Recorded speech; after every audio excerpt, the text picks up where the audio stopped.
Good morning students. நம்ம இந்த வகுப்பில் வந்து பார்த்திங்கன்னா போன வகுப்பில் பார்த்த அந்த உலோக படத்தினுடைய வரலாறு மற்றும் அந்த உலோக படம் அந்த பாடத்தினுடைய பணித்தலை பார்க்க போகிறோம். நம்ம முதல்ல பார்க்கக்கூடியது வந்து பார்த்திங்கன்னா கோடிட்டை கிடக்குது. அதில் நம்ம பார்க்கக்கூடிய முதல் கொஸ்டின் வந்து பார்த்திங்கன்னா வரலாற்று ஆசிரியரான ஹெரோடோட்டஸ் கிமு 8ஆம் நூற்றாண்டில் லிடியாவின் டேஸின் உலோக நாணயத்தை கண்டுபிடித்தார். நல்லா கவனிங்க. வரலாற்று ஆசிரியரான ஹெரோடோட்டஸ் கிமு 8ஆம் நூற்றாண்டில் லிடியாவின் டேஸின் உலோக நாணயத்தை கண்டுபிடித்தார். பேரரசு மிடாஸின் உலோக நாணயத்தை கண்டுபிடித்தார். அவர் கண்டுபிடிச்ச அந்த உலோக நாணயம் வந்து யாருடைய உலோக நாணயம்? லிடியா பேரரசு மிடாஸுடைய உலோக நாணயம். லிடியா பேரரசனுடைய உலோக நாணயம். அந்த லிடியா பேரரசு பேர் என்னன்னு பார்த்தோம்னா மிடாஸ். லிடியா பேரரசு மிடாஸுடைய உலோக நாணயத்தை கண்டுபிடிச்சாரு. அது பிறகு பார்த்தீங்கன்னா உலோக நாணயம் வெளியிட்ட நாடுகள். உலோக நாணயத்தை வந்து இந்த நாடுகள் வெளியிட்டாங்க அப்படின்னு பார்த்தோம்னா சீனா, மத்திய கிழக்கு இந்தியா மற்றும் இந்தியா. இந்த நாடுகள் வந்து பார்த்தீங்கன்னா உலோக நாணயத்தை வெளியிட்ட நாடுகள்.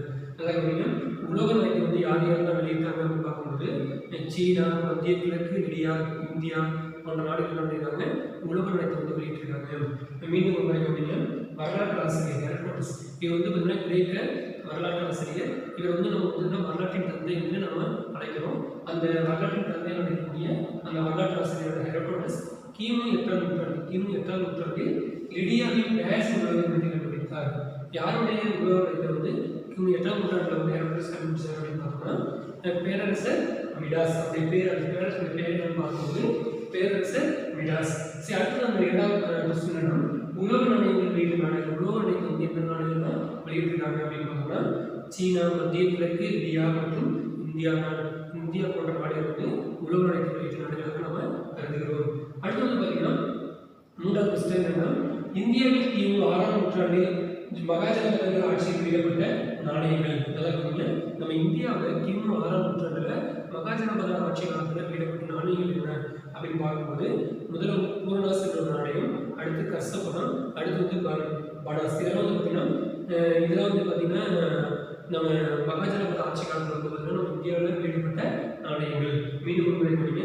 இந்தியாவில் கிமு 6ஆம் நூற்றாண்டில் மகாஜனபதங்கள் ஆட்சி காலத்தில் வெளியிடப்பட்ட நாணயங்கள் எவை அப்படின்னு பார்க்கும்போது முதல்ல வந்து பூர்ணாஸ் என்ற நாணயம், கர்சப்பணம், அடுத்து வந்து பனாஸ். பூர்ணாஸ், கர்சப்பணம், பனாஸ் இந்த நாணயங்கள் வந்து பார்த்தீங்கன்னா கிமு 6ஆம் நூற்றாண்டில் மகாஜனபத ஆட்சி காலத்தில் வெளியிடப்பட்ட முக்கிய நாணயங்களாக கருதப்படுகிறது. அடுத்து வந்து பார்த்தீங்கன்னா தங்கம், வெள்ளி, தாமிரம் அல்லது ஈயம் போன்ற நாணயங்களை துளையிட்டு வெளியிட்டவர்கள். தங்கம், வெள்ளி, தாமிரம், ஈயம் போன்ற அந்த உலோகங்களை வந்து போன்ற நாணயங்கள், அந்த உலோகத்தில் செய்யப்பட்ட நாணயங்களை வந்து துளையிட்டு வெளியிட்டவர்கள். தங்கம், வெள்ளி, தாமிரம் அல்லது ஈயம் போன்ற நாணயங்களை துளையிட்டு வெளியிட்டவர்கள். இதற்கான ஆன்சர் வந்து பார்த்தீங்கன்னா மௌரியர்கள். யார் வந்து தங்கம், வெள்ளி, தாமிரம், ஈயம் போன்ற உலோகங்களை கொண்டு நாணயங்களை வந்து அந்த நாணயங்களை வந்து துளையிட்டு வெளியிட்டாங்க அப்படின்னா மௌரியர்கள். மௌரியர்கள் என்ன பண்ணியிருக்காங்க? தங்கத்தினாலையும், வெள்ளினாலையும், தாமிரத்தினாலையும், ஈயத்தினாலையும் என்ன பண்ணியிருக்காங்க? நாணயங்கள் செய்து அந்த நாணயங்களை வந்து துளையிட்டு வெளியிட்டிருக்காங்க. அடுத்து வந்து பார்த்தீங்கன்னா நம்ம பார்க்க வந்து குருவினா இதில் வந்து நம்ம பார்க்கக்கூடிய முதல் கொஸ்டின் என்ன அப்படின்னா இந்திய கிரேக்க குசான அரசர்கள் வெளியிட்ட நாணயங்கள் பற்றி எழுதுங்க. இந்திய கிரேக்க குசான அரசர்கள் வெளியிட்ட நாணயங்கள் பற்றி எழுதுங்க. நம்ம இந்திய கிரேக்க குசான அரசர்கள் அப்படின்னா இப்போ வந்து அந்த கிரேக்கர்கள் அப்படிங்கிறவங்க வந்து பார்த்தீங்கன்னா அவங்களுடைய தாக்கம், அந்த குசான அரசர்கள் வந்து பார்த்தீங்கன்னா அவங்களுடைய தாக்கம் வந்து பார்த்தீங்கன்னா இந்தியாவில் இருந்தது. அவங்க வந்து என்ன பண்ணாங்க? அந்த கிரேக்க குசான அரசர்கள் வந்து நம்ம இந்தியாவை ஆட்சி செஞ்சாங்க. அவங்க என்ன சொல்லுவோம்? அவங்க வந்து நம்ம குசான அரசர்கள் சொல்லுவோம். அந்த குசான அரசர்கள் வெளியிட்ட நாணயம், அந்த இந்திய கிரேக்க குசான அரசர்கள் வெளியிட்ட நாணயம் என்ன அப்படின்னு பார்த்தோம்னா அது வந்து பார்த்தீங்கன்னா முக்கியமான அவங்க வந்து அவங்க வெளியிட்ட நாணயங்களில் முக்கியமாக நம்ம என்ன கருத்தில் எடுத்துக்கணும் அப்படின்னா முதல்ல வந்து அந்த இந்திய கிரேக்க குசான அரசர்கள் வெளியிட்ட நாணயங்களில் வந்து பார்த்தீங்கன்னா சித்திரங்கள் குறிக்கப்பட்ட நாணயங்களை வெளியிட்டாங்க. நல்லா கவனிங்க. சித்திரங்கள் குறிக்கப்பட்ட நாணயங்கள். அவங்க வெளியிட்ட நாணயங்களில் சித்திரங்களை குறித்து வெளியிட்டாங்க. அவங்களுடைய நாணயங்கள் எல்லாருக்கும் அந்த நாணயத்தில் வந்து சித்திரங்கள் வந்து குறிக்கப்பட்டிருந்தது. அப்போ வந்து பார்த்தீங்கன்னா இந்திய கிரேக்க குசான அரசர்கள் வந்து கிரேக்க முறைப்படி அவங்க வந்து பார்த்தீங்கன்னா அந்த சித்திரங்கள் வந்து அந்த நாணயங்களில் குறிக்கப்பட்டு வெளியிடப்படுவது என்பது வந்து பார்த்தீங்கன்னா நம்ம இந்தியாவில் பின்பற்றக்கூடிய முறைகள் அல்ல. அது வந்து கிரேக்க நாட்டில் கிரீஸ்ன்னு சொல்லக்கூடிய அந்த கிரேக்க நாட்டில் வந்து பார்த்தீங்கன்னா பின்பற்றக்கூடிய ஒரு முறை தான் இந்த நாணயங்களில் சித்திரங்களை குறித்து வெளியிடுவது. இந்த நாணயங்கள் சித்திரங்களை குறித்து வெளியிடுகின்ற அந்த முறையை வந்து கிரேக்கர்கள் தான் பின்பற்றி வந்திருக்காங்க. அந்த முறையை பின்பற்றி என்ன பண்ணியிருக்காங்க, இந்தியாவில் வந்து ஆட்சி செய்த அந்த கிரேக்க குசல அரசர்கள் இந்தியாவிலும் அவங்க வெளியிட்ட நாணயங்களை சித்திரங்களை குறித்து வெளியிட்டாங்க. அடுத்து வந்து பார்த்தீங்கன்னா செஸ்ஸர் சூரி வெளியிட்ட நாணயத்தை பற்றி எழுதுங்க. செஸ்ஸர் சூரி வெளியிட்ட நாணயம். செஸ்ஸர் சூரி நமக்கு தெரியும், அவர் வந்து உமாயூனுக்கு பிறகு வந்து நம்ம இந்தியாவை ஆட்சி செய்த ஒரு மிகச்சிறந்த அரசராக கருதப்படுறாரு. அவரும் வந்து பார்த்தீங்கன்னா அவரும் வந்து நிர்வாகத்துறையில் வந்து மிகச்சிறந்த ஒரு இந்தியாவில் மிகச்சிறந்த ஒரு நிர்வாகத்துறை முன்னோடியாக சொல்லணும். அவர் வந்து பார்த்தீங்கன்னா செஸ்ஸர் சூரி வந்து அவர் என்ன பண்ணியிருக்காரு, அவருடைய ஆட்சி காலத்தில் வந்து 128 கிராம் எடை கொண்ட ஒரு வெள்ளி நாணயத்தை வெளியிட்டாரு. அந்த வெள்ளி நாணயம் வந்து ரூபியா என்று அழைக்கப்படுகிறது. நல்லா கவனிங்க, செஸ்ஸர் சூரியாவுடைய ஆட்சி காலத்தில் வந்து 128 கிராம் எடை கொண்ட ஒரு வெள்ளி நாணயத்தை வந்து வெளியிட்டாரு. அந்த வெள்ளி நாணயத்துடைய பேர் வந்து பார்த்தீங்கன்னா ரூபியா. மீண்டும் ஒரு முறை கவனிக்கலாம், மீண்டும் ஒரு முறை கவனிங்க. கோடிட்டெடுத்துங்கிறது அது வந்து நம்ம முதல்ல பார்க்கக்கூடிய என்னன்னா, வரலாற்று ஆசிரியரான ஹெரோடோட்டஸ் வந்து கிமு 8ஆம் நூற்றாண்டு லிடியாவின் பேரரசர் விடாசின் உலோக நாணயத்தை வந்து கண்டுபிடிச்சாரு. அடுத்து வந்து உலோக நாணயத்தை வந்து வெளியிட்ட நாடுகள் வந்து சீனா, இந்தியா, மத்திய கிழக்கு இந்தியா நாடுகள் இந்த உலோக நாணயத்தை வெளியிட்ட நாடுகளாக நம்ம கருதுகிறோம். அடுத்து வந்து பார்த்தீங்கன்னா இந்தியாவில் வந்து கிமு 6ஆம் நூற்றாண்டு மகாஜனபத ஆட்சி காலத்தில் வந்து அந்த பூர்ணாஸ், கர்சப்பணம், அடுத்து வந்து பார்த்தீங்கன்னா பனாஸ், இந்த மாதிரி நாணயங்கள்லாம் வந்து வெளியிடப்பட்டன. அடுத்து வந்து இந்த வெள்ளி, தங்கம், தாமிரம், ஈயம் போன்ற உலோகங்களை பயன்படுத்தி நாணயங்கள் செய்த அந்த நாணயங்களை வந்து துளையிட்டு வெளியிட்டவர்கள் யார் அப்படின்னா தங்கம், வெள்ளி, தாமிரம் அல்லது ஈயம் போன்ற உலோகங்களை பயன்படுத்தி நாணயங்களை வெளியிட்டனர். அந்த நாணயத்தை வந்து துளையிட்டு வெளியிட்டவர்கள் தங்கம், வெள்ளி, தாமிரம் அல்லது ஈயம் போன்ற நாணயங்களை துளையிட்டு வெளியிட்டவர்கள் வந்து பார்த்தீங்கன்னா மௌரியர்கள் அப்படிங்கிறாங்க. தங்கத்தாலும் வெள்ளியாலும் தாமிரத்தாலும் செய்யப்பட்ட உலோக நாணயங்களை துளையிட்டு வெளியிட்டனர். அடுத்து வந்து பார்த்தீங்கன்னா குருவினா இது வந்து இந்திய கிரேக்க குசான அரசர்கள் வெளியிட்ட நாணயங்கள் பற்றி எழுது அப்படின்னு கேட்டிருக்காங்க. இது வந்து பார்த்தீங்கன்னா இந்திய கிரேக்க குசான அரசர்கள் வந்து கிரேக்க முறைப்படி, கிரேக்க மரபு, கிரேக்க நாட்டில் பின்பற்றிருக்கிற அந்த மரபுப்படி அவர்கள் வெளியிட்ட நாணயத்தில் சித்திரங்களை பொறித்து வெளியிட்டனர். அடுத்ததாக செஸ்ஸர் சூரி வெளியிட்ட நாணயத்தை பற்றி எழுதுக அப்படின்னு கேட்டிருக்காங்க. இது வந்து பார்த்தீங்கன்னா செஸ்ஸர் சூரி தனது ஆட்சி காலத்தில் அவர் வெளியிட்ட அந்த நாணயம் வந்து பார்த்தீங்கன்னா 128 கிராம் எடை கொண்ட வெள்ளி நாணயமாகும். இந்த நாணயம் வந்து பார்த்தீங்கன்னா ரூபியா என்று அழைக்கப்படுகிறது. இது வெளியிட்ட நாணயம் வந்து பார்த்தீங்கன்னா ரூபியா என்று அழைக்கப்படுகிறது. நம்ம அடுத்த பக்கம் பார்த்தீங்கன்னா 3வது கேள்வி தான், ஆங்கிலேயர்கள் வெளியிட்ட பல்வேறு நாணயங்களின் பெயர்கள் எழுதுக. ஆங்கிலேயர் ஆட்சி காலத்தில் வந்து அவங்க வெளியிட்ட நாணயத்துடைய பேர்கள் வந்து கேட்டிருக்காங்க. அது வந்து அவங்க வெளியிட்ட நாணயங்கள் பேர்கள் எழுதணும். அது வந்து முதல்ல வந்து பார்த்தீங்கன்னா அவங்க வெளியிட்ட தங்கத்தோட பேர்கள் பார்த்தோம்னா கரோலினா. ஆங்கிலேயர் வெளியிட்ட தங்க நாணயத்தின் பெயர் வந்து கரோலினா. அடுத்து வெள்ளி நாணயத்துடைய பெயர் வந்து பார்த்தீங்கன்னா ஏஞ்சலினா. ஆங்கிலேயர் வெளியிட்ட வெள்ளி நாணயத்துடைய பெயர் வந்து பார்த்தீங்கன்னா ஏஞ்சலினா. அடுத்து வந்து பார்த்தீங்கன்னா செம்பு நாணயத்துடைய பெயர் வந்து பார்த்தீங்கன்னா கப்ரூன். ஆங்கிலேயர் வெளியிட்ட செம்பு நாணயத்துடைய பெயர் வந்து பார்த்தீங்கன்னா கப்ரூன். அடுத்து வந்து பார்த்தீங்கன்னா வெங்கல நாணயத்துடைய பெயர் வந்து பார்த்தீங்கன்னா டின்னி.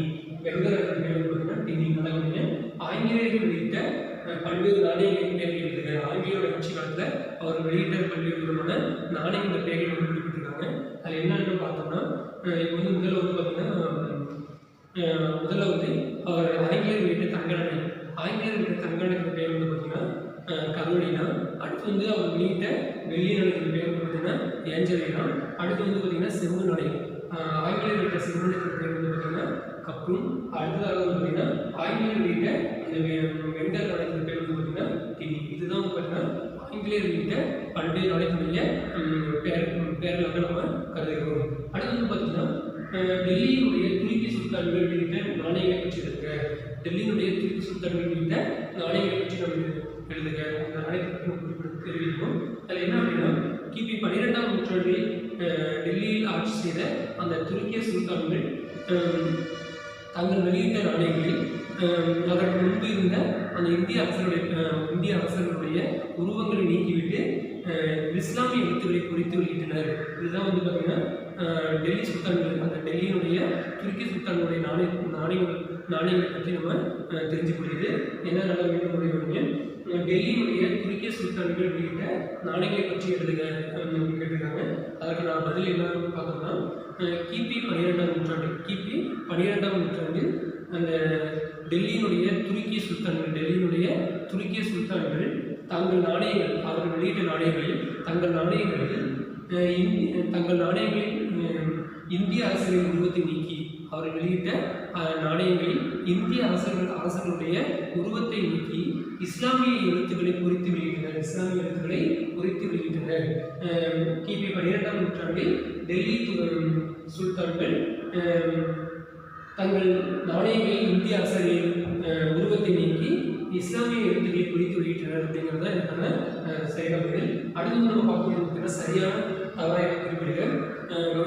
முகலாய நாணயத்தை ஆங்கிலேய கிழக்கிந்திய கம்பெனி பிரபலப்படுத்தியது. முகலாய நாணயத்தை ஆங்கிலேய கிழக்கிந்திய கம்பெனி பிரபலப்படுத்தியது என்பது வந்து பார்த்தீங்கன்னா சரி. முகலாய நாணயத்தை ஆங்கிலேய கிழக்கிந்திய கம்பெனி பிரபலப்படுத்தியது என்பது வந்து பார்த்தீங்கன்னா சரி. அடுத்து வந்து 1717ஆம் ஆண்டில் முகலாய பேரரசர் ஃபாரூக் சாயர் ஆங்கிலேயருக்கு சென்னையில் முகலாய நாணயத்தை அச்சடிக்க அனுமதி அளித்தார். 1717ஆம் ஆண்டு முகலாய பேரரசர் ஃபாரூக் சாயர் ஆங்கிலேயருக்கு சென்னையில் முகலாய நாணயத்தை அச்சடிக்க அனுமதி அளித்தார் அப்படிங்கிறது தவறு. ஏன்னா அவர் அனுமதி கொடுத்தது எங்கன்னா பம்பாயில் அச்சடிக்க அனுமதி கொடுத்தாரு, ஆனால் சென்னை கொடுத்துருக்காங்க. அப்போ வந்து தவறு. ஆங்கிலேயர் வெளியிட்ட செம்பு நாணயம் திணீர் அழைக்கப்படுகிறது. ஆங்கிலேயர் வெளியிட்ட செம்பு நாணயம் வந்து திணீர் அழைக்கப்படுகிறது என்பது தவறு தான். ஏன்னா அது பார்த்தீங்கன்னா நம்ம ஏற்கனவே பார்த்துட்டோம். அது என்ன அப்படின்னு பார்த்தோம்னா கப்ரூன். இந்த கப்ரூன் தான் வந்து பார்த்தீங்கன்னா செம்பு நாணயத்துக்கு பேர். ஆனால் என்ன குறிப்பிட்டிருக்காங்க, திணீர் குறிப்பிட்டிருக்காங்க. அப்போ வந்து பார்த்தீங்கன்னா நம்ம அடுத்து பார்க்கக்கூடியது பார்த்தீங்கன்னா காகித பணம். நம்ம வந்து ஏற்கனவே முந்தைய வகுப்பில் வந்து பார்த்தீங்கன்னா பண்ட பணம் என்று பார்த்துருக்கோம். அடுத்த வடிவங்கள் வந்து பார்த்தீங்கன்னா பண்ட பணம் என்று பார்த்துருக்கோம். அடுத்து வந்து உலோக பணம் என்னன்னு பார்த்துருக்கோம். அடுத்து நம்ம பார்க்கக்கூடியது பார்த்தீங்கன்னா காகித பணம்.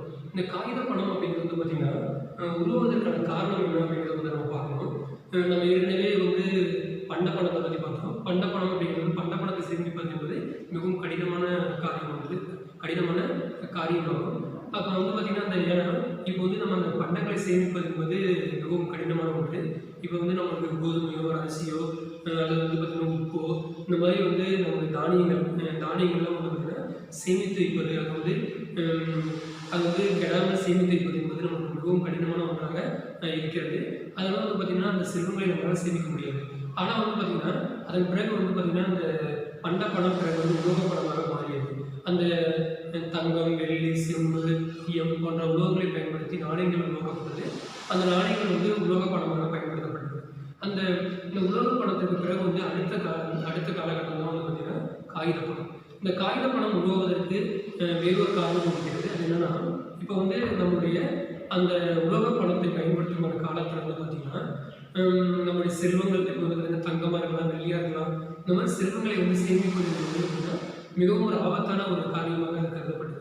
ஏன்னா அது வந்து எந்த நேரத்தில் வந்து பார்த்திங்கன்னா திருடு போகும், எந்த நேரத்தில் வந்து பார்த்திங்கன்னா கொள்ளடிக்கப்படும் அப்படிங்கிற நமக்கு ஒரு பயம் இருந்துகிட்டே இருக்கும்.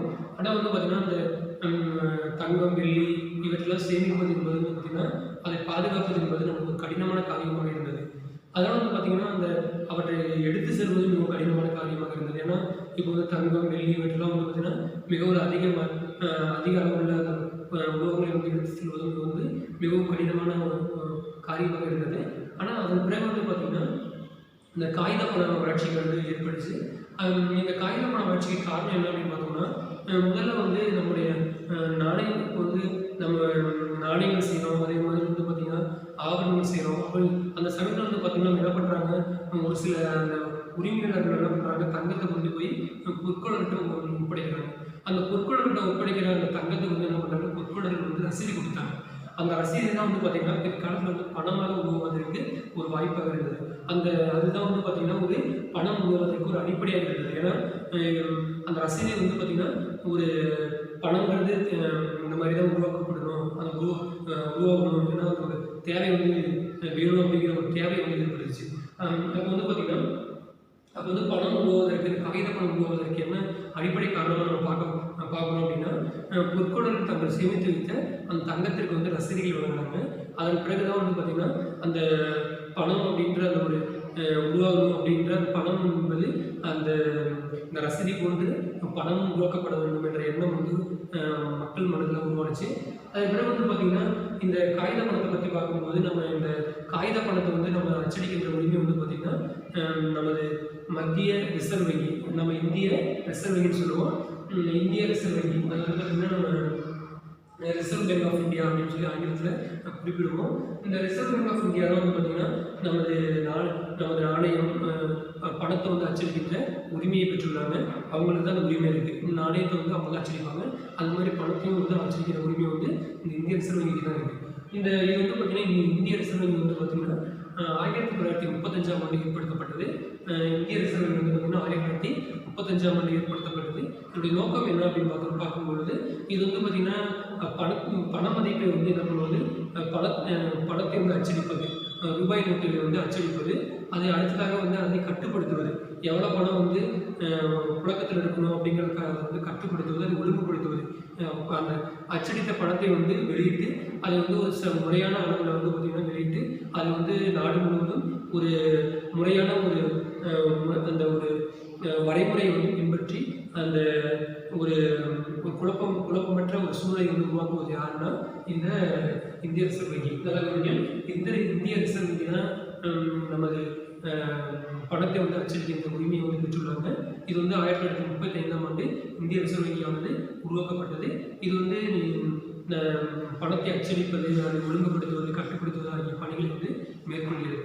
அடுத்து வந்து பார்த்தீங்கன்னா இப்போ நம்ம பார்க்க போகிறது கடன் பணம்னா என்ன அப்படின்னு பார்த்தோம்னா, நம்ம மீண்டும் ஒரு முறை இந்த இந்திய ரிசர்வ் வங்கி பற்றி பார்க்கலாம். இந்த இந்திய ரிசர்வ் வங்கி அப்படிங்கிறது வந்து பார்த்தீங்கன்னா 1935ஆம் ஆண்டு இது வந்து நிறுவப்பட்டது. இந்த இந்திய ரிசர்வ் வங்கி வந்து பார்த்தீங்கன்னா நாட்டுடைமையாக்கப்பட்டது வந்து 1949. நாட்டுடைமைனா தேசியமயமாக்கப்பட்டது. இது வந்து அனைத்து மாநிலத்துக்கும் அனைத்து இந்தியாவுக்கும் வந்து பொதுவான ஒரு வங்கி அப்படிங்கிற ஒரு தேசியமயமாக்கப்பட்டது 1949. இது வந்து உருவாக்கப்பட்டது பார்த்தீங்கன்னா 1935 தான் இந்திய ரிசர்வ் வங்கி உருவாக்கப்பட்டது. இது வந்து முதல் தொடக்கத்தில் ஆரம்ப காலத்தில் வந்து பார்த்தீங்கன்னா தலைமையிடம் வந்து கல்கத்தாவில் செயல்பட்டுச்சு. அதுக்கப்புறம் வந்து பார்த்திங்கன்னா தற்போது வந்து மும்பையில், மகாராஷ்டிரா மாநிலத்தில் உள்ள மும்பையில் வந்து செயல்படுது. இந்த இந்திய ரிசர்வ் வங்கி தன்னுடைய ரூபாய் நோட்டுகளை வந்து அச்சடிக்கிற இடம் வந்து பார்த்திங்கன்னா நாசிக் வந்து மகாராஷ்டிராவில் இருக்குது.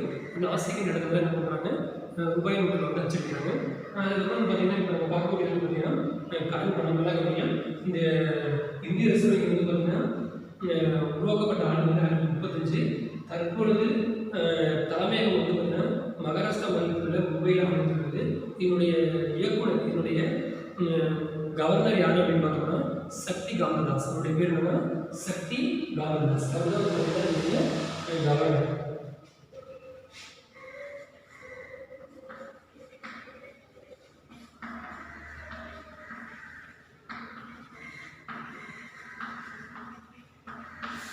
இந்த சக்தி காந்ததாஸ் வந்து பார்த்திங்கன்னா இவர் தான் வந்து பார்த்திங்கன்னா ரிசர்வ் பேங்க், இந்த இந்திய ரிசர்வ் வங்கியினுடைய கவர்னர். இவர் தான் வந்து பார்த்திங்கன்னா இந்திய ரிசர்வ் வங்கியுடைய கவர்னர். நம்ம அடுத்து பார்க்கக்கூடியது பார்த்திங்கன்னா கடன் பணம் மற்றும் வங்கி பணம். இது வந்து பார்த்திங்கன்னா கடன் பணம் மற்றும் வங்கி பணம் அப்படின்னு என்னென்ன அப்படின்னா, இப்போ வந்து பொதுமக்கள் வந்து தாங்கள் வைத்துள்ள பணத்தில் ஒரு பகுதி, பொதுமக்கள் தாங்கள் வைத்துள்ள பணத்தில் ஒரு பகுதியில் வங்கியில் வந்து வைப்பு நிதியாக வைப்பார்கள். என்ன பண்ணுவாங்க, வங்கியில் வந்து வைப்பு நிதியாக வைப்பார்கள். அந்த பணத்தில் என்ன பண்ணுவாங்க, அவர்களுக்கு ஏதாவது ஒரு கடன் செலுத்தணும், அந்த இல்லாத யாருக்காவது பணம் வந்து கொடுக்கணும் அப்படிங்கிற சூழ்நிலை என்ன பண்ணுவாங்க, அந்த பணத்துக்கு வந்து பார்த்திங்கன்னா காசோலை வழங்குவாங்க. அவருக்கு வந்து பார்த்திங்கன்னா அந்த வங்கியில் பணம் இருக்குது, ஆனால் அவங்க என்ன பண்ணியிருக்காங்க, அந்த வாடிக்கையாளர், அந்த வங்கியில் வந்து பணம் போட்டிருக்காங்க, அவங்களே என்ன சொல்லுவாங்க, வாடிக்கையாளர்னு சொல்லுவோம். அந்த வங்கியினுடைய வாடிக்கையாளர்னு சொல்லுவோம். அந்த வாடிக்கையாளர் வந்து ஒரு நபருக்கோ அல்லது ஒரு நிறுவனத்துக்கோ கடன் கொடுக்கும்போது என்ன பண்ணுவாங்க, அவர் வந்து பணத்தை கொடுத்து நேரடியாக என்ன பண்ணுறது, நேரடியாக பணத்தை கொடுக்கறதுக்கு பதிலாக அவர் என்ன பண்ணலாம், காசோலை வழங்கலாம். அதுதான் என்ன சொல்கிறோம், கடன் பணம்னு சொல்கிறோம். அது வந்து என்ன பண்ணுவாங்க, அந்த வாடிக்கையாளர் வந்து தாங்கள் வைத்துள்ள அந்த வைப்பு நிதியிலிருந்து அந்த கடன் செலுத்துவதற்காக என்ன பண்ணுறாங்க, காசோலை வழங்குறாங்க. ஒரு குறிப்பிட்ட நிறுவனத்துக்காக இருக்கலாம் அல்லது ஒரு நபராக இருக்கலாம். ஒரு குறிப்பிட்ட நிறுவனத்துக்கோ ஒரு நபருக்கோ காசோலை வழங்குவதன் மூலமாக என்ன பண்ணுறாங்க, அதனுடைய கடனை வந்து திருப்பி செலுத்துறாங்க. இதெல்லாம் என்ன சொல்கிறோம், கடன் பணம்னு சொல்கிறோம். கடன் பணம் வந்து வங்கி பணம்னு சொல்கிறோம். மீண்டும் என்னுடைய கடன் பணம் மற்றும் வங்கி பணம் அப்படின்னா என்னன்னா, பொதுமக்கள் தங்கள் வைத்துள்ள பணத்தில் ஒரு பகுதியை வங்கியில் வைப்பு நிதியாக வைத்து ஒரு நிறுவனத்திற்கோ அல்லது ஒரு தனிநபருக்கோ கடனை செலுத்தும் பொழுது அவர் வந்து காசோலை மூலம் செலுத்துவதை நம்ம என்ன சொல்கிறோம், கடன் பணம் அப்படின்னு சொல்கிறோம். கடன் பணம் வங்கி பணம் சொல்கிறோம். மீண்டும் ஒரு முறை இப்போ நம்ம பார்க்க போகிறது காகித பணம். முழுவதற்கு என்ன காரணம் அப்படின்னா, ஆரம்ப காலத்தில் வந்து நகை செய்பவர்கள் அந்த பொற்கொள்ளரிடம் வந்து நகையை வந்து கொடுக்கும் பொழுது அந்த பொற்கொள்ளர் வந்து நகையை பெற்றுக்கொண்டு ரசீதுகளை வழங்கினர். இது வந்து பார்த்திங்கன்னா பிற்காலத்தில் வந்து பணம் உருவாவதற்கு வந்து ஒரு அடிப்படையாக காரணியாக அமைந்தது. அதன் பிறகு வந்து பார்த்திங்கன்னா இந்திய ரிசர்வ் வங்கி, இந்த இந்திய ரிசர்வ் வங்கி வந்து பார்த்திங்கன்னா 1935ஆம் ஆண்டு துவக்கப்பட்டது. இது வந்து நாட்டில் இயக்கப்பட்டது வந்து பார்த்திங்கன்னா 1949 இது வந்து பார்த்தீங்கன்னா அடுத்து வந்து பார்த்தீங்கன்னா இந்த இந்திய ரிசர்வ் வங்கி வந்து பார்த்தீங்கன்னா நம்ம இந்தியாவிற்கான ரூபாய் நோட்டுகளை வந்து அச்சடிக்கின்ற உரிமையை வந்து பெற்றுள்ளது. அதே போன்று வந்து அந்த ரூபாய் நோட்டுகளை வந்து கட்டுப்படுத்துவது, அதை ஒழுங்குபடுத்துவதும் இந்த இந்திய ரிசர்வ் வங்கி தான். அதே போன்று இந்த இந்திய ரிசர்வ் வங்கி வந்து ஆரம்ப காலத்தில் வந்து கல்கத்தாவில் தலைமையிடமாக கொண்டு செல்லப்பட்டது. கல்கத்தாவில் வந்து தலைமையிடமாக கொண்டு செயல்பட்டது. அதன் பிறகு தற்பொழுது மகாராஷ்டிரா மாநிலத்தில் உள்ள மும்பை என்ற இடத்தில் வந்து செயல்பட்டு கொண்டிருக்கிறது. இந்திய ரிசர்வ் வங்கியின் தற்போதைய தலைமையிடம் வந்து மகாராஷ்டிரா மாநிலத்தில் உள்ள மும்பையில் அமைந்துள்ளது. அடுத்து வந்து பார்த்தீங்கன்னா இந்த இந்திய ரிசர்வ் வங்கியினுடைய தற்போதைய கவர்னர் சக்தி காந்ததாஸ் ஆவார். இந்த இந்திய ரிசர்வ் வங்கியுடைய தற்போதைய கவர்னர் யாருன்னு பார்த்தோம்னா சக்தி காந்ததாஸ். இவர் வந்து பார்த்தீங்கன்னா அந்த முக்கியமான முடிவுகள், அந்த பொருளாதார கொள்கைகளை நம்ம முடிவுகள் தான் வந்து எடுப்பார். எவ்வளவு ரூபாய் வந்து அச்சடிக்கணும், எப்படி வந்து நாலு அந்த எவ்வளோ ரூபாய் நோட்டுகளை வந்து புழக்கத்தில் விடணும் அப்படிங்கிற அந்த முக்கியமான முடிவுகள் வந்து அந்த பொருளாதார கொள்கைகள் முக்கியமான முடிவுகள் எடுக்கக்கூடியவர்கள்னா இந்த இந்திய ரிசர்வ் வங்கியுடைய கவர்னராக நம்ம கருதுகிறோம். அடுத்து வந்து பார்த்திங்கன்னா பார்க்கக்கூடியது கடன் பணம்னா வேறு ஒன்றும் இல்லை. இப்போ வந்து பார்த்திங்கன்னா பொதுமக்கள் தங்களிடம் உள்ள பணத்தில் ஒரு பகுதியை வந்து வங்கியில் வைப்பு நிதியாக வைத்து பிறருக்கு வந்து கடன் செலுத்தும் போது அல்லது வந்து பிறருக்கு பணம் செலுத்தும் போது காசோலை கொடுத்து அந்த பணத்தை வந்து திருப்பி செலுத்துவதை என்னன்னு சொல்கிறோம், நம்ம வந்து கடன் பணம் அல்லது வங்கி பணம் சொல்கிறோம். அடுத்து நம்ம பார்க்கக்கூடியது பார்த்திங்கன்னா நிகர்பணம். அடுத்து நம்ம பார்க்கக்கூடியது என்னன்னா நிகர்பணம் அப்படின்னு என்னென்னா இப்போ வந்து நம்முடைய உண்டியல் பணம் நம்ம வந்து நம்முடைய வீட்லேயோ நம்மளுடைய அலுவலகத்தில் என்ன பண்ணியிருப்போம், உண்டியல் மூலியமாக நம்ம பணத்தை சேமித்து வச்சுருப்போம். அதே மாதிரி கருவூல பட்டியல்னா இப்போ வந்து வங்கியிலேயோ அல்லது வந்து பார்த்திங்கன்னா வங்கியில் என்ன பண்ணுவோம், ஒரு அரசுடைய கஜானா, அரசுடைய அந்த கருவூலத்தில் என்ன பண்ணியிருப்பாங்க, என்னென்ன செல்வங்கள் என்னென்ன இருக்குது, நகைகள் எவ்வளோ இருக்குது, அது மாதிரி பணம் எவ்வளோ இருக்குது, பத்திரங்கள் எவ்வளோ இருக்குன்னு சொல்லி என்ன பண்ணியிருப்பாங்க, அதனுடைய விவரங்கள் வந்து வைக்கப்பட்டிருக்கும். அது என்னென்னு சொல்லணும்னா நிகழ்வுன்னு சொல்லுவோம். அது மாதிரி பத்திரங்கள், கடன் பத்திரங்கள். இப்போ வந்து யாராவது கடன் கொடுத்துருந்தோம்னா அப்போ நம்ம பத்திரம் வந்து என்ன பண்ணியிருப்பாங்க, எழுதி வச்சுருப்போம். அதே நம்ம என்ன சொல்லுவோம் அப்படின்னா நிகழ்படமாக கொடுத்துருக்கோம். அதே மாதிரி வந்து பார்த்திங்கன்னா பத்திரங்கள், இப்போ வந்து சொத்து பத்திரங்கள் வந்து நம்முடைய சொத்து மீதான பத்திரங்கள், அதை கூட என்ன சொல்லலாம், நம்ம வந்து நிகழ்படமாக குறிப்பிடலாம். அடுத்து பார்த்திங்கன்னா நிகழ்படமாக குறிப்பிடலாம். இதில் வந்து பார்த்திங்கன்னா முக்கியமாக வந்து பார்த்திங்கன்னா இந்த நிகழ்படம்லாம் வந்து பார்த்திங்கன்னா இந்த பத்திரங்கள். அடுத்து வந்து பார்த்திங்கன்னா நம்ம அடுத்ததாக பார்க்கக்கூடிய வந்து பார்த்திங்கன்னா நெகிழி பணம்னா வேறு ஒன்றும் இல்லை. இது வந்து பார்த்திங்கன்னா கடன் அட்டை மற்றும் பற்று அட்டை. அது என்ன, டெபிட் கார்டு வந்து நம்ம எல்லாருமே நமக்கு தெரியும். டெபிட் கார்டுகள் வந்து பார்த்திங்கன்னா நம்ம வங்கியில் வந்து நம்ம சேவிங் அக்கௌண்ட்டோ அல்லது வந்து கரண்ட் அக்கௌண்ட்டோ நம்ம வச்சுருந்தோம்னா நமக்கு என்ன பண்ணுவோம், வங்கி வந்து நம்மளுக்கு வந்து இந்த கடன் அட்டை நம்ம வழங்குவாங்க. வங்கி மூலியமாக என்ன பண்ணுவாங்க, கடன் அட்டை வழங்குவாங்க. அந்த கடன் அட்டை கொண்டு நம்ம என்ன பண்ணலாம், நம்ம வந்து பணம் செலுத்த முடியும். அதே மாதிரி வந்து பார்த்திங்கன்னா பணத்தை வந்து என்ன பண்ண முடியும், நம்ம வந்து நேரடியாக வங்கியில் போய் தான் பணம் எடுக்கணும்னு அவசியம் இல்லை.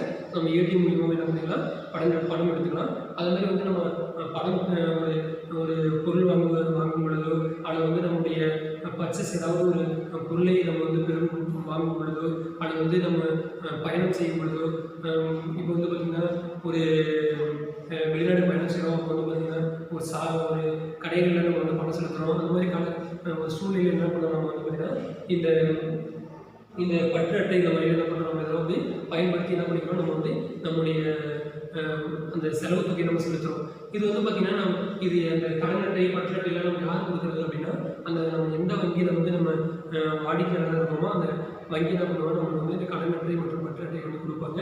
நம்ம என்ன பண்ணுறோம், நம்ம வந்து நேரடியாக இதில் வந்து நம்ம வங்கியில் போய் அந்த பணம் எடுக்கிறதுக்கு பதிலாக நம்ம என்ன பண்ணிக்கிறோம், இந்த வங்கிக்கு போகாமல் என்ன பண்ணிக்கிறோம், வெளியிருந்து என்ன பண்ணிக்கிறோம், நம்ம வந்து ஒரு ஏடிஎம் மூலியமாக என்ன பண்ணிக்கிறோம், பணம் எடுத்துக்கிறோம். அதே மாதிரி என்ன பண்ணிக்கிறோம், நம்ம வந்து நம்மளால் வந்து பணம் செலுத்தவும் முடிகிறது.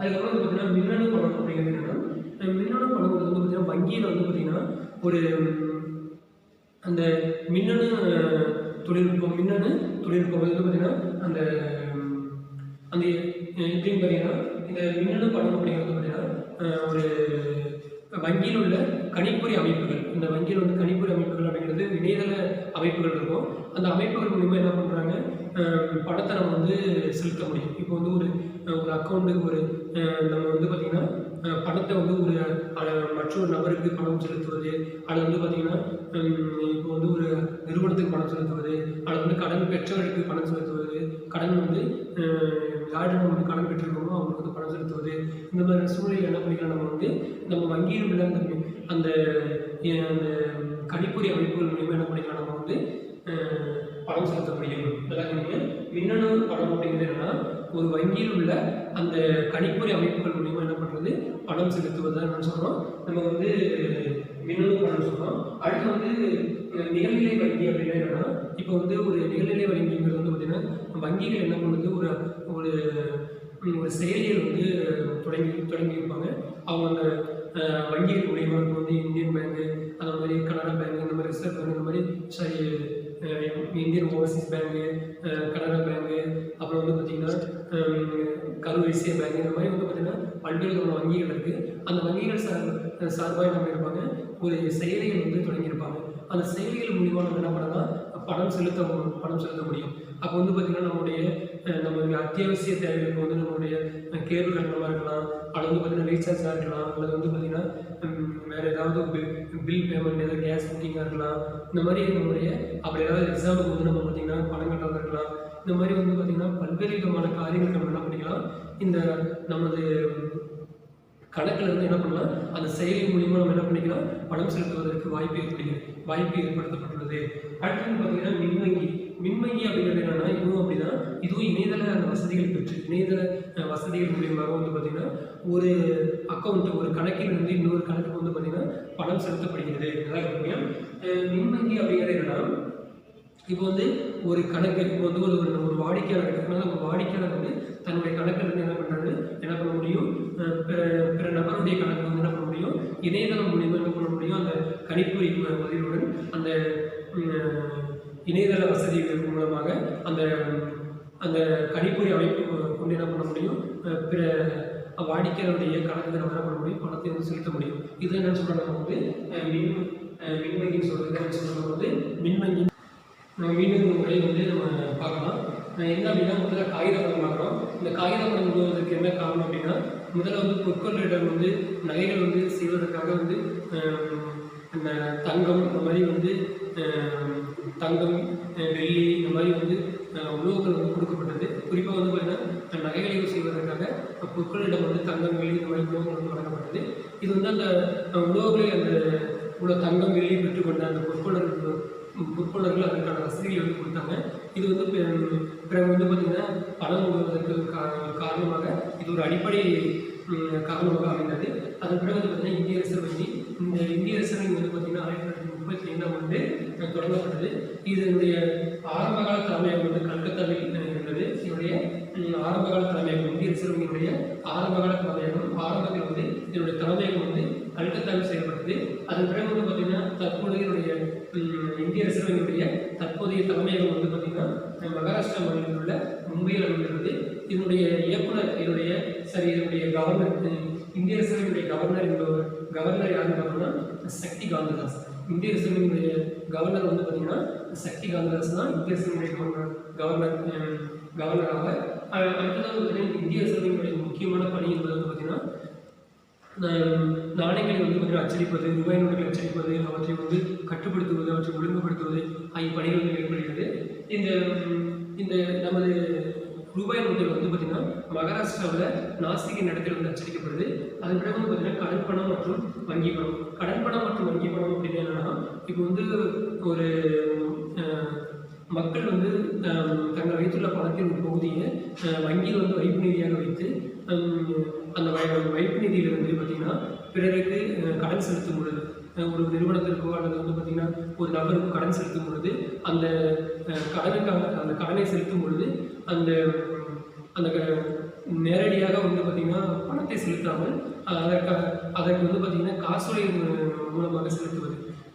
இப்போ வந்து இப்போ நிறுவனத்திற்கோ அல்லது ஒரு நபருக்கோ காசோலை மூலமாக அந்த கடனை செலுத்துவதை நம்ம என்ன சொல்கிறோம், இந்த கடன் பணம் அல்லது வங்கி பணம் சொல்கிறோம். அடுத்து வந்து பார்த்திங்கன்னா நிகழ்பணம் அப்படிங்கிறது உண்டியல் நம்ம சேமித்து வைத்துள்ள பணம். அடுத்தது வந்து பத்திரங்கள், நம்முடைய சொத்து பத்திரங்கள்.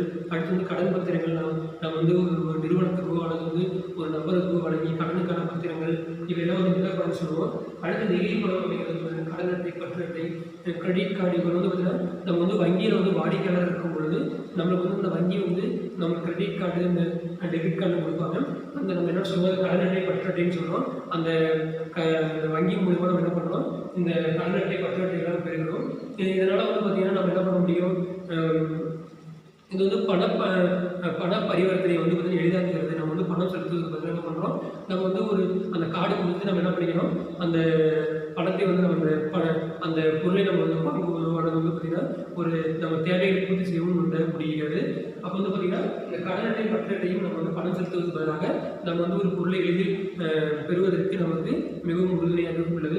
அடுத்து பார்த்திங்கன்னா மின்னணு பணங்கிறது வந்து பார்த்திங்கன்னா மின்னணு பணங்கிறது வந்து வங்கியில் உள்ள அந்த இணையதள வசதி மூலமாக அந்த கணினி அமைப்புகள் மூலமாக நாம் செலுத்துகின்ற பணம். இப்போ வந்து பார்த்திங்கன்னா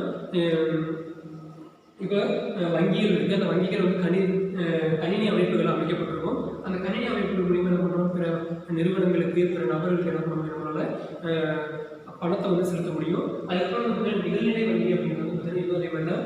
ஒரு குறிப்பிட்ட வங்கி என்ன பண்ணுது, அந்த தனதுக்கான ஒரு ஆப் சொல்லுவோம், அது வந்து பார்த்தீங்கன்னா செயலியை வந்து தொடங்கி அந்த செயலி மூலியமாக என்ன பண்ணுது, ஒரு நிறுவனத்துக்கோ ஒரு நபருக்கோ கடனை செலுத்துவதற்கு ஒரு வசதியை வந்து ஏற்படுத்தி கொடுத்திருக்கிறது. அடுத்து பார்த்தீங்கன்னா மின்வங்கிங்கிறது அதே மாதிரி தான். மின்வங்கி இதுவும் இணையதள வசதி கொண்டு என்ன பண்ண முடியும், நம்மளால் ஒரு நிறுவனத்துக்கோ ஒரு நபருக்கோ வந்து பார்த்திங்கன்னா இந்த இணையதள வசதி கொண்டு நம்மளால் ஒரு அக்கௌண்ட்லேருந்து, ஒரு கணக்கிலிருந்து மற்றொரு கணக்கு வந்து நம்மளால் பணத்தை செலுத்த முடியும். நன்றி மலர்களே, நம்ம இந்த வகுப்பில் வந்து பார்த்திங்கன்னா காகித பணம், கடன் பணம் மற்றும் வங்கி பணம், நிகழ்பணம், நெகிழி பணம், இந்த மின்னணு பணம், இந்த மாதிரி மின்வங்கியை பற்றி பார்த்துருக்கோம். நம்ம அடுத்த வகுப்பில் வந்து இதற்கான படித்ததை பார்த்துட்டு நம்ம அடுத்த பாடத்தை பார்க்கலாம். நன்றி மலர்களே.